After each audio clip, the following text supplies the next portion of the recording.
বিপিএলে চিটাগং কিংসকে উড়িয়ে ফাইনালে ফরচুন বরিশাল। প্রথম কোয়ালিফায়ার 9 উইকেটে জিতেছে তামিমের দল। 150 রানের টার্গেট 16 বল আগেই টপকে যায় বরিশাল।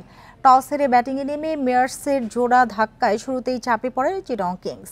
34 রানে 4 উইকেট পতনের পর পারভেজ ইমন ও শামীম পাটোয়ারির জুটিতে ঘুরে দাঁড়ায় চিটাগং। ইমন থামেন 36 করে, 4টি ছক্কা ও 9 চড়ে 47 বলে 79 রান শামীমের। তার ইনিংসেই লড়াইয়ের পুঁজি পায় চিটাগং। পাকিস্তানি পেসার মোহাম্মদ আলীর 5 উইকেট শিকার, জবাবে তামিম হৃদয়ের সাবধানী শুরু।